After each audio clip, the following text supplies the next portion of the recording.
Now, very recently, I managed to find the time to sit down and watch the stupidly long The Irishman. Yeah, it's 3.5 hours, which is quite a challenge for a lot of people, and I think that's why many people, including myself, took so long to watch it. But it was great, and I was pleasantly surprised with the fact that for a movie that's so long, I rarely got bored. It's a really, really great film, actually. And once again, Scorsese pulls it off, you know. He's an amazing director. He sticks to what he knows. He understands, you know, Italian America, you know, the mafia, all those sorts of things that he sticks to, you know, from the classics like Mean Street and Goodfellas. Goodfellas is so amazing. I'll probably do another video on that in the future. Just goes to show his talent. Phenomenal director, like literally such a talent. Really is such a talent. And the way that he tells stories is so human. He finds ways, even with, you know, the same actors, to make these characters so clear and defined and have these morals even in this unmoralistic world that they lived in.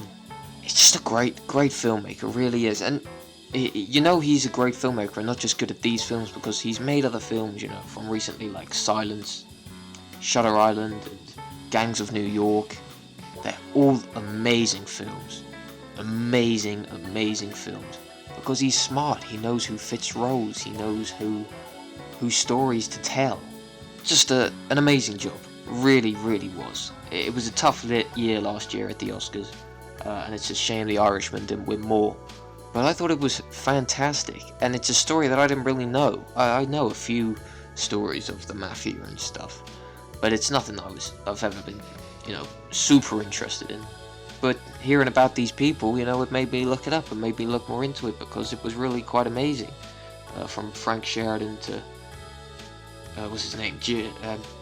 Oh my goodness, what's his name? Jimmy Hoffa. That's it, Jimmy Hoffa. All of them, just interesting people. That's what it is. It's about interesting people, and that's why the film isn't boring. I recommend that you find the time to sit down and watch this. Whenever.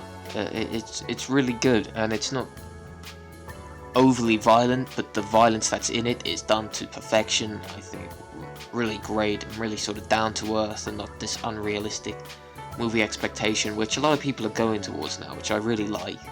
I never liked those super cinematic stupid deaths. It's just sort of you shoot and they're dead, and it's sort of horrible, but it makes the films all that more real.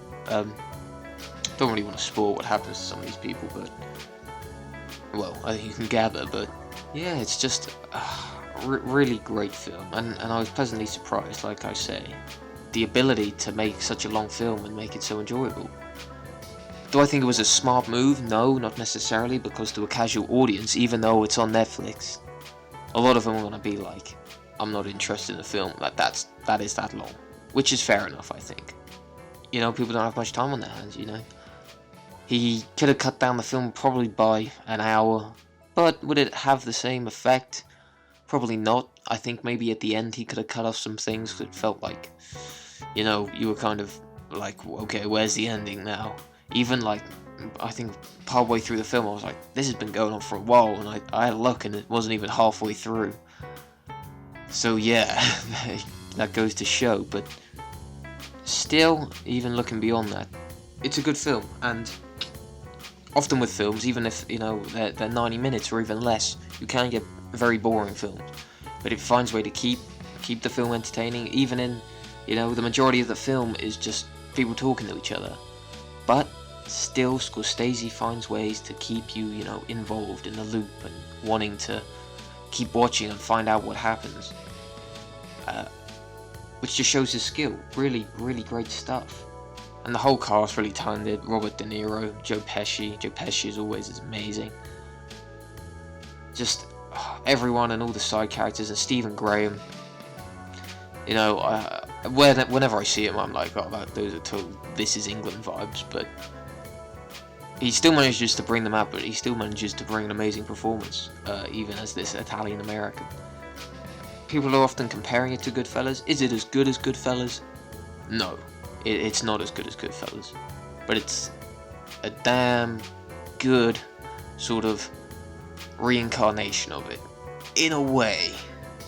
I think Goodfellas just had that charm that The Irishman just lacks a little bit. The Irishman is more sort of factual and not there for sort of just, I want to watch a film about gangsters. It's more just, I want to watch a film about what happened to these gangsters.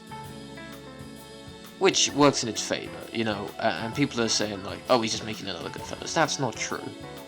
He's making a different movie. Completely. It has the same vibes as Goodfellas at some point. But it's definitely different, and I personally prefer Goodfellas. There's probably people that prefer The Irishman. But he's a filmmaker, he's made these choices. I hope that he lives longer and makes even more of these films. Because they are great, they are really great. And everyone that works with him, I watched an interview with Stephen Graham saying how much he enjoyed getting involved and how much Scorsese cares.